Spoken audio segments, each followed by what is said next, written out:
Good Tuesday morning. It's tea time.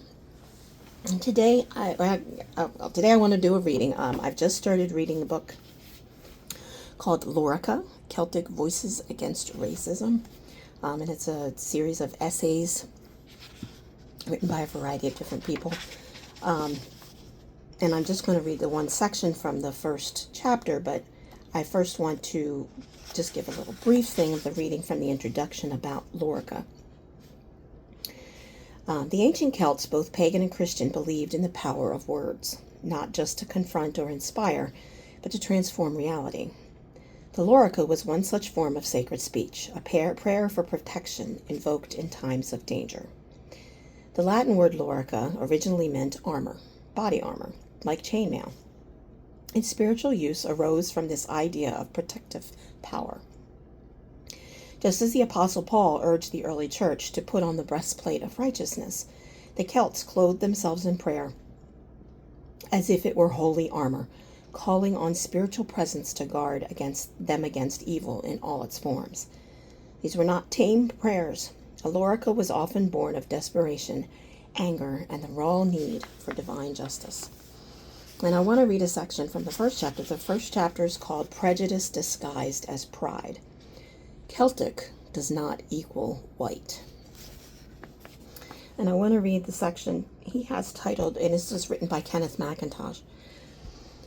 And I want to read the section titled Poison in the Well.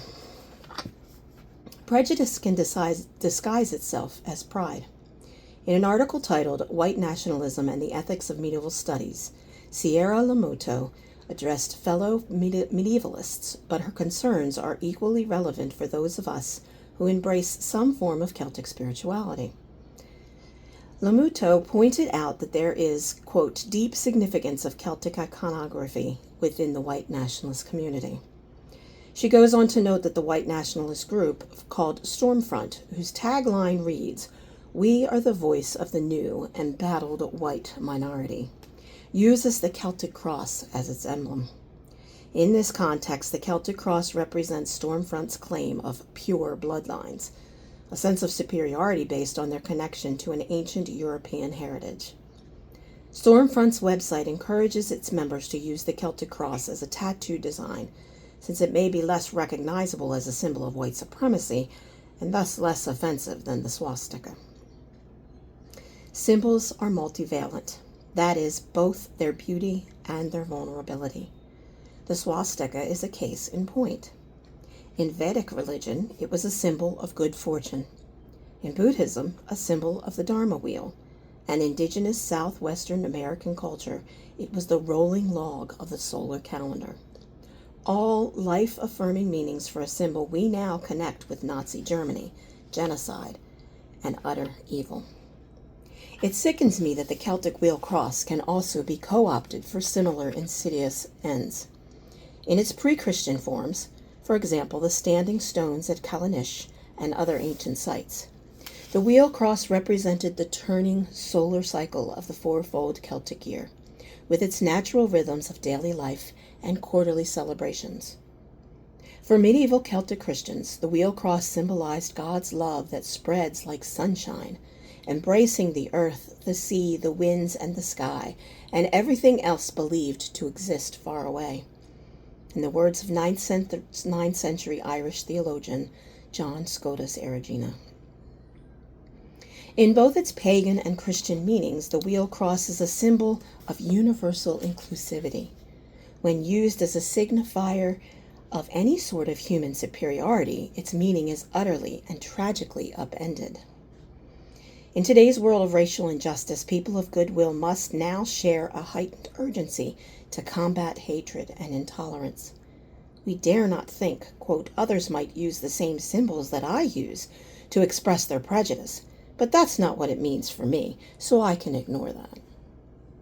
Each of us has the sacred duty to speak out against the hijacking of our cherished images, and the absolute obligation to forcefully confront and denounce prejudice if it comes anywhere near our community. Those who share the sacred well must ensure that its life-giving waters remain free from poison. We must also take care lest our love of all things Celtic become a way to justify our white privilege. We might easily condemn white supremacists' identification with Celtic images and culture while failing to recognize our own secret racism. As scholars McCarthy and Haig remind us, invoking Celtic identities provides a powerful way for white people to claim an ethnic identity. White, retaining the benefits of white privilege. All people can take pride in their respective culture backgrounds. To do so is to recognize that the divine image manifests in rainbow splendor throughout the earth. People are wonderfully made, not in general, but in local and specific ways.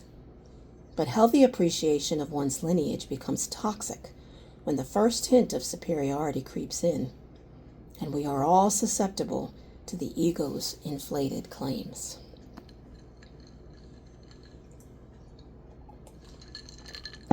Have a blessed day.